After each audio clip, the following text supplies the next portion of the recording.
आप सभी को नमस्कार। जय जिनेंद्र। मैं जैन समाज से नहीं हूँ तो मुझे बहुत पता नहीं है कि कैसे बोला जाता है उस समाज में।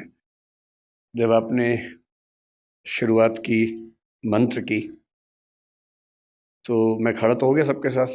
मुझे एक दो पंक्तियों के बाद समझ में आया कि जूते उतारने होते हैं, तो मैंने तुरंत उतार दिए जूते। लेकिन मैं मंत्र सुनता रहता हूँ, लेकिन क्योंकि जैन समाज में कोई रहा नहीं इसलिए थोड़ी सी गुस्ताखी उस समय हुई।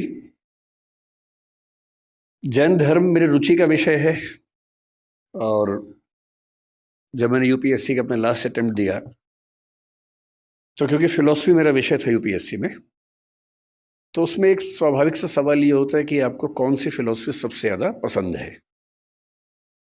तो तैयारी करते हुए मैंने खूब सोचा कि मैं इस सवाल के जवाब में क्या जवाब दूंगा।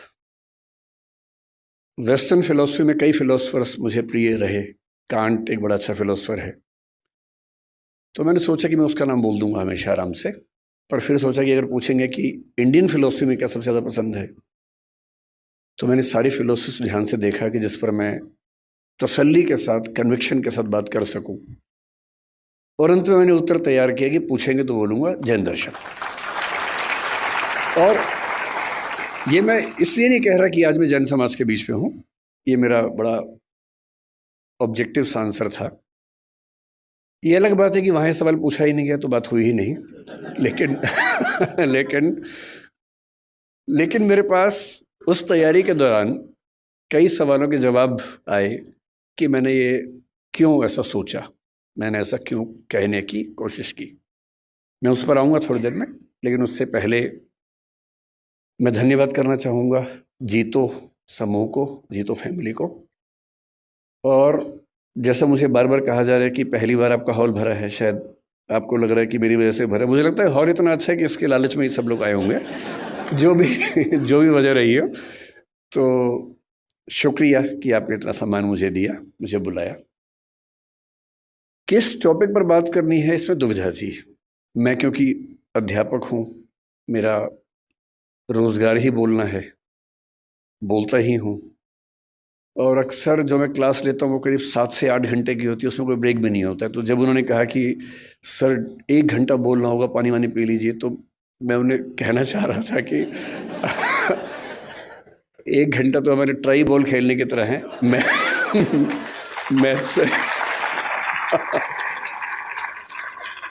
मैथ्स तो शुरू उसके बाद होता है हमारा।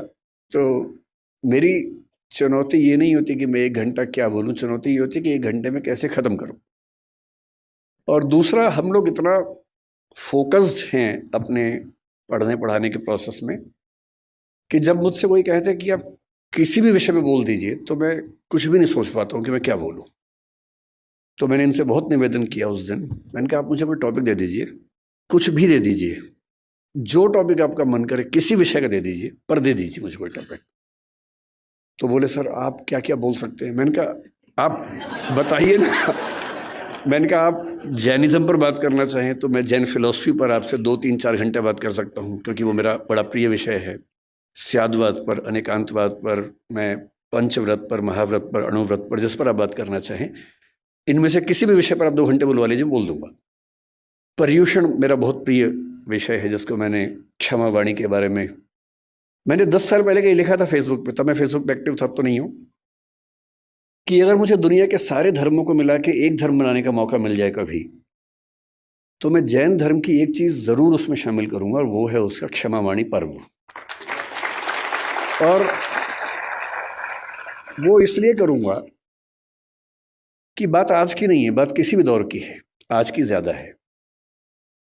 हम सब इतने व्यस्त हैं कि हम जिनसे जुड़े हैं, जो नज़दीकी लोग हैं, दोस्त हैं, रिश्तेदार हैं, हमें पता भी नहीं चलता कब हमारे मुंह से कुछ ऐसा निकलता है कि उनको बुरा लग जाता है।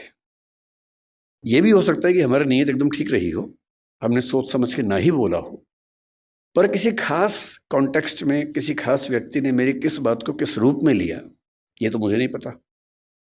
कई बार ऐसा होता है कि मैंने अपनी ओर से कुछ गलत नहीं किया, पर सामने वाला मुझसे नाराज है, मुंह फुला के बैठा है, मुझे पता भी नहीं है। पता हो तो मैं उससे माफी मांग भी लूं, मुझे पता ही नहीं है। वो कहेगा भी नहीं, उसका भी गुरूर है, सम्मान है, आत्मसम्मान है, कैसे कहे। कैसे खुद याद दिलाई कि तुमने एक बार ऐसा कह दिया था तो मैं नाराज़ हूँ। तो जब मैंने सुना कि मेरे मेरे बहुत सारे दोस्त जैन परिवारों से आते हैं, उनमें से एक ने 8-10 साल पहले जब मुझे पहली बार व्हाट्सएप पे भेजा मिच्छामी दुक्कड़म, तो मुझे लगा पता नहीं क्या स्पेलिंग मिस्टेक तो नहीं, क्या लिखा है।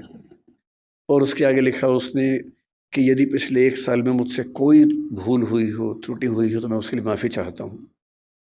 मुझे लगा क्या हो गया इसको, सब तो ठीक ही था। तो क्योंकि मेरा बड़ा अच्छा दोस्त है, मैंने कहा जाओ माफ़ किया। कोई बात नहीं। फिर मैंने उससे पूछा, मैंने कहा क्या मामला क्या है? तब उसने बताया, मैंने जैन फिलॉसफी पढ़ी हुई थी पर ये संयोग से फिलॉसफी के हिस्से में नहीं था, पाठ्यक्रम में, किताबों में नहीं था। तो जब मैंने सुना कि साल में एक ऐसा दिन है जब आपको बिना किसी वजह के माफ़ी मांग लेनी है, कि शायद कोई गलती हुई हो, नहीं भी हुई तो हम एज्यूम कर लेते हैं कि गलती हुई होगी और मुझे माफ़ कर दो भाई। मुझे लगा कि किसी समाज के रिश्तों को इंटैक्ट रखने के लिए, बनाए रखने के लिए ये कितना सुंदर त्यौहार है। उस चीज़ की माफ़ी जो शायद मुझे याद भी नहीं। और अगर सब लोग इतने विनम्र हो जाएं, इतने हम्बल हो जाएं, तो झगड़ा किस बात का है फिर? और अगर यही स्थिति सारे धर्मों में हो जाए, सारे देशों में हो जाए, तो फिर क्यों झगड़ा है? अगर एक बार पाकिस्तान हमसे मिच्छामी दुक्कड़म कह दे तो दिक्कतें ही खत्म हो जाएंगी।